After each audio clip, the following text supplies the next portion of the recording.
حضور سیدنا خواجہ قطب الدین بختیار کاکی رضی اللہ تعالیٰ عنہ پر ایک عورت نے زنا کا الزام لگایا۔ اللہ اکبر، یہ ایسا بدکار فعل ہے کہ جس سے انسان کی روح کانپ جاتی ہے۔ اس بدکار عورت نے حضرت قطب الدین بختیار کاکی رضی اللہ تعالیٰ عنہ پر زنا کا الزام لگایا۔ اس وقت کا جو بادشاہ تھا وہ آپ کا ہی مرید تھا، شمس الدین التمش بیٹھا ہوا ہے۔ اتنے میں ایک عورت زار و قطار روتی ہوئی آتی ہے، بہت زیادہ رو رہی ہے۔ حضرت التمش نے فرمایا تم کیوں رو رہی ہو؟ اس نے کہا کہ میرے ساتھ زنا ہوا ہے۔ جب آپ نے یہ سنا تو آپ کو جلال آیا اور آپ نے ارشاد فرمایا وہ زنا کرنے والا کون ہے؟ سارے وزیر بیٹھے ہیں، سارے وزراء ہیں، سارے سپاہی ہیں، اور حضرت شمس الدین رضی اللہ تعالیٰ عنہ فرما رہے ہیں مجھے نام تو بتا، میں اسے انجام تک پہنچانے کے لیے بیٹھا ہوں، میں بادشاہ ہوں تو مجھے اس کا نام بتا۔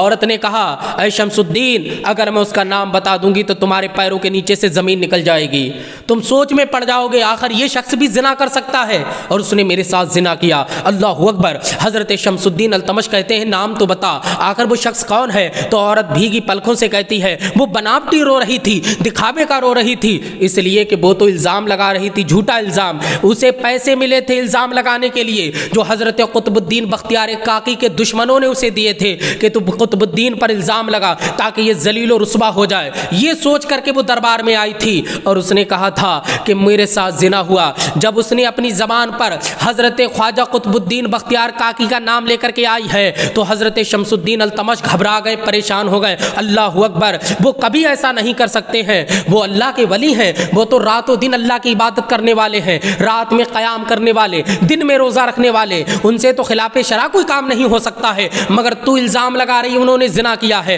اللہ اکبر۔ عورت بولی وہ تمہارے مرشد ہیں، تم اس لیے انکار کر رہے ہو۔ حضرت شمس الدین التمش نے کہا میں اس وجہ سے انکار نہیں کر رہا ہوں بلکہ جن کے شب و روز میں نے دیکھے ہیں، ان کا اللہ کو یاد کرنا میں نے دیکھا ہے، رسول اللہ کی سنت کی اتباع میں نے دیکھی ہے، اور جو اتنا بڑا اللہ والا ہو وہ اس بد کام کو نہیں کر سکتا ہے، وہ یہ بد فعلی نہیں کر سکتا ہے۔ اس نے کہا دیکھیے آپ میرے ساتھ انصاف کیجئے۔ اللہ اکبر۔ حضرت شمس الدین التمش نے جب اس کی یہ بات سنی تو آپ نے اپنے سپاہیوں کو بھیجا خواجہ قطب الدین بختیار کاکی رضی اللہ تعالیٰ عنہ کو بلا کر کے لاؤ۔ عورت بیٹھی ہوئی ہے، خواجہ قطب الدین بختیار کاکی کو لوگ بلانے کے لیے گئے۔ آپ جب دربار میں آئے ہیں تو شمس الدین التمش جو کہ بادشاہ کھڑے ہو جاتے ہیں، آپ ارشاد فرماتے ہیں آج میرے لیے کھڑے مت ہو اس لیے کہ مجھ پہ زنا کا الزام ہے، اس عورت نے میرے اوپر زنا کا الزام رکھا ہے، آج کھڑے مت ہو، بیٹھے رہو۔ شمس الدین التمش بیٹھ جاتے ہیں جو بادشاہ ہیں۔ اس نے میں حضرت خواجہ قطب الدین بختیار کاکی رضی اللہ تعالیٰ عنہ نے عورت کی طرف دیکھا اور عورت سے کہا تیرے پاس کوئی گواہ ہے؟ میں نے تو تجھے کبھی دیکھا بھی نہیں ہے، میں زنا تیرے ساتھ کیسے کر لوں گا؟ اللہ اکبر۔ عورت نڈر ہو کے بولی ہاں تم نے میرے ساتھ زنا کیا ہے۔ کہا کوئی گواہ ہے؟ کہا گواہ ہے میرے پاس۔ کہا کون ہے؟ تو چار لوگ کھڑے ہو جاتے جو خریدے ہوئے تھے، جنہیں پیسہ دے کر کے گواہی کے لیے اقرار کیا گیا تھا کہ تمہیں گواہی دینا ہے۔ اللہ اکبر۔ جب وہ عورت کہتی یہ چار گواہ ہیں، انہوں نے کہا ہاں ہم نے دیکھا ہے، تہجد کے وقت نے اس عورت کے گھر میں آتے جاتے جب یہ سنا تو حضرت خواجہ قطب الدین بختیار کاکی نے کہا ٹھیک ہے مجھے ایک دن کی مہلت دے دی جائے۔ ایک دن کی مہلت لی اور آپ جب آئیں اور اپنی مسجد میں بیٹھ کر کے آپ نے اللہ کی جو مناجات کی ہے اور اپنے پیر و مرشد حضرت خواجہ معین الدین چشتی حسن سنجری غریب نواز کو یاد کیا، کہا میری مدد کرو، میں کوئی بے سہارا نہیں ہوں بلکہ میں آپ کا مرید ہوں، آپ کو چاہنے والا ہوں، میں کوئی لاوارث نہیں ہوں بلکہ میرا وارث خواجہ معین الدین چشتی اجمیر میں ہے، میں کوئی وارث میرا غیر وارث نہیں ہوں بلکہ میرا وارث ہے اور وہ غریب نواز ہیں، میں آپ کے دست حق پر بیعت ہوا ہوں۔ اس ٹائم حضرت خواجہ معین الدین چشتی حسن سنجری اپنی ظاہری حیات میں دنیا میں موجود تھے، آپ ظاہری حیات میں موجود تھے۔ جب یہ ہوتا ہے، جب مرشد نے یہ بات سنی تو آپ نے ارشاد فرمایا ٹھیک ہے میں 3 دن کے بعد آؤں گا، 3 دن کے بعد دربار لگایا جائے۔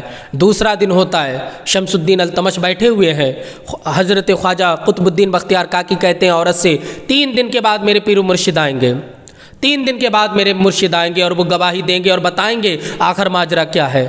اللہ اکبر۔ تو عورت بولی کہ نہیں میرے ساتھ ابھی انصاف کیا جائے، آپ کے یہ پیر و مرشد آپ ڈھیل کیوں دے رہے ہیں؟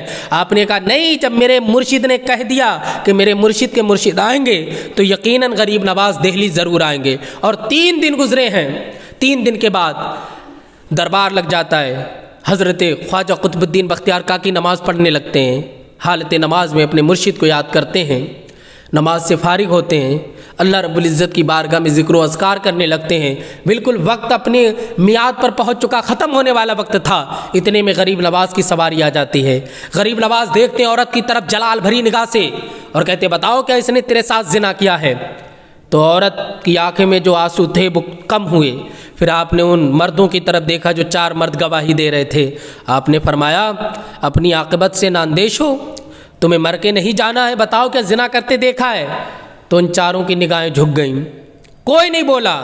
پھر اللہ کی بارگاہ میں حضرت خواجہ معین الدین چشتی نے اپنے ہاتھ دراز کیے اور کہا مولا جب حضرت مریم پر الزام لگا تو حضرت عیسیٰ علیہ السلام کو تو نے بولنے کی طاقت عطا فرمائی، آج میرے مرید بختیار کاکی پر لگ رہا، یا اللہ تو اس بچے سے گواہی دلوا جو کہ 2 ماہ کا بچہ ہے۔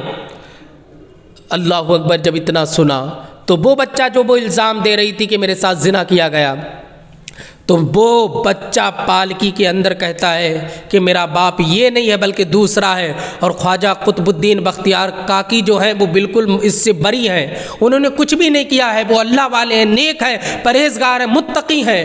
تو آپ نے دیکھا جو اللہ والا ہوتا ہے اللہ پاک اسے رسوا نہیں کرتا ہے، ذلیل نہیں کرتا بلکہ اسی مدد فرماتا ہے۔ اللہ پاک ہمیں خواجہ قطب الدین بختیار کاکی کے فیضان سے مالا مال فرمائے۔ میرے بولنے میں آپ کے سننے میں جو غلطیاں ہوئیں اللہ پاک ان تمام کو معاف فرمائے۔ استغفر اللہ ربی من کل ذنب و اتوب الیہ۔